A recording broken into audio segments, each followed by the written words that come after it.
But yeah, April Fools. Okay, so let me get this set up for our next topic at hand.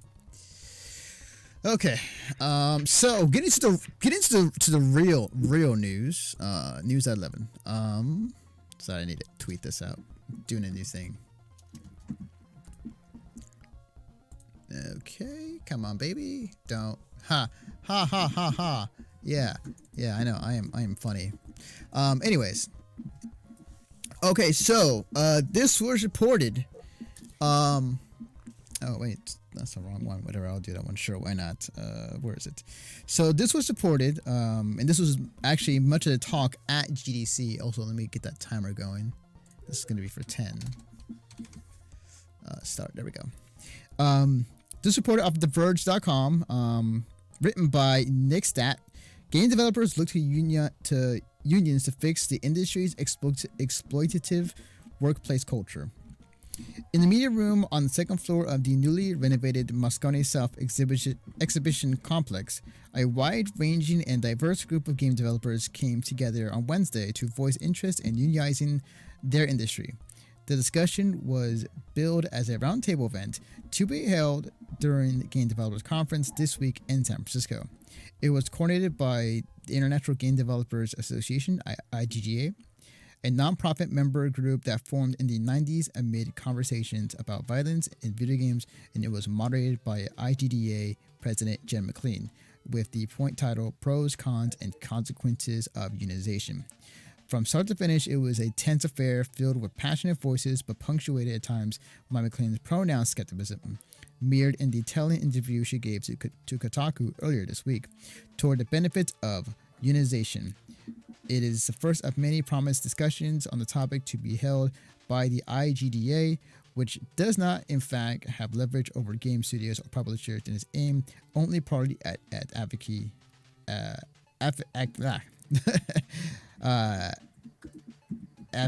issues. I am mispronouncing that part. I can see. I think. Damn it. Whatever.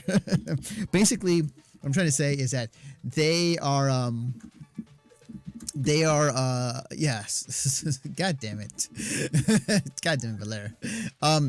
So basically, like I remember hearing talks about this actually prior to going to GDC. I was at GDC last week, or 2 weeks ago. Oh, did I misspell that? Yeah, they've been yelling at you in chat to spell developers correctly. Oh, okay. That never changes, does it? Developers. No, it never changes that you're a terrible speller. Oh, crap. Now it's got 2 B's. God damn it. Hang on. So as I fix this, so yeah, so I'm not quite surprised. I've been hearing talk about this prior to going to GDC 3 weeks ago. And there has been, I think, since, I want to say what kind of sparked this idea, or kind of what sparked this, was the strike that the voice actors did, that they did against 10, 12 video game companies for the work they did and not really being told what the game is, and so on. I think what really from that sparked the idea of, like, you know, maybe the game industry should get a union. Maybe the game industry should start a union, which at this point I'm kind of surprised there hasn't been one for a long time. So hearing this and kind of reading a little bit of this article, like this is much needed. There's a lot of things in the game industry that, you know, you ever heard about the crunch time? Like, people are like doing more than 24 26-hour days. It's crazy. Yeah, it's the same shit that I've heard stories about, like developers before E3 or something like that. Like, they'd have to fucking crank out a demo to show at E3 in the span of like a month, in the middle of development and shit like that. Or like a developer will sit there, or not developer, but a publisher will say, like, okay, your game releases May 13th, 2020, and you start developing on this year. So now you have a fucking time limit, and like some publishers will delay it if it's that dire, but 90% of the time they won't. So yeah, I know what crunch time is. Definitely.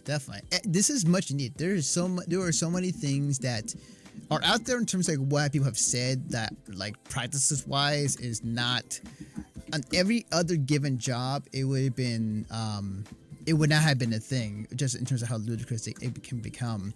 And then there are things that are still left unsaid in terms of like what people wouldn't know about some companies that have done some things that made it harder for people to get a thing done, or able to in whatever conditions they may be. So I'm surprised that it took them this long to kind of figure like, hey, we need a union for the game industry, because there's a lot of people who are in the game industry that are making games, and job security never has been a great thing. Maybe that should be fixed, or maybe like have some other things that can compensate some of these people who are working in the game industry, rather than hey, I'm in the game industry, I'm making games, that's the only thing that makes me happy. It's like, no, there's more to it. There's a lot more to it. So I'm happy. I'm really happy with that the talk is continuing with this, and I hope that this continues to the point where a union is made in the game industry, and that people who work in the game industry are treated more properly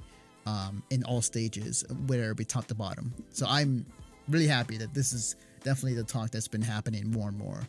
Yeah, absolutely. I completely agree with you. I think fair working conditions and less stress in the video game industry with making games, here's the thing, being a developer isn't a glamorous job. Unless you're working in like story, like unless you're working directly with the story or directly with the art department, it's not a glamorous job. If you're that guy that has to fucking build the scenery in a game, and you have to make it either, like if it's procedurally generated, that's a nightmare. But if it's not procedurally generated, that's also a nightmare. Like there's so much that goes into that kind of stuff, and it can be very taxing on someone's mind. This is why you see a lot of people like going to different companies or just quitting altogether, because it is very stressful. And I'm glad to hear that things are changing. Definitely. I'm excited to see what they do in the future. In terms of how that would look like, I'm pretty sure like this won't take full in effect in not in near time, but I feel like it will. If this continues to talk and say that union is formed, like we won't see this at least another like 5, maybe 7 years. I wanted to say 10, but I think it's a little too far in terms of like when a union can be formed, or as far as like how this can continue the talks to make it happen. But I think this, if the continued talks and this goes in the direction I hope it's going, I would say 5 to 7 years is when it actually comes in fruition. But yeah, there's going to be a lot of pushback, I think, from a lot of people, in terms of like the publishers and the higher ups in the suits and game companies are going to push back with their own BS, saying like, hey, we provided for you, yada yada. It's like, no, there's a lot more that needs to be done. So we'll have to wait and see. But to definitely wait and see in terms of like how that goes. But like, I'm really happy. It'll be a slow climb. It will be. Yeah, definitely. It'll eventually get there. For sure. I just hope that in like, 60, 70, 80 years, we don't all of a sudden have this big name like Harvey Weinstein and then have what's happening now. Yeah. Like, I hope that doesn't happen. Yeah. But also at the same time, a lot of like star celebrity game developers don't really stick in the game as long as movie people do. So that also might change, but we'll see. Yeah. Time will change. Whatever happens will happen. And yeah, we'll definitely see. So, all right. So I'm going to actually save some time on that one, actually. So, okay. So moving on to our next topic at hand. As I do this real quick. Boom, boom.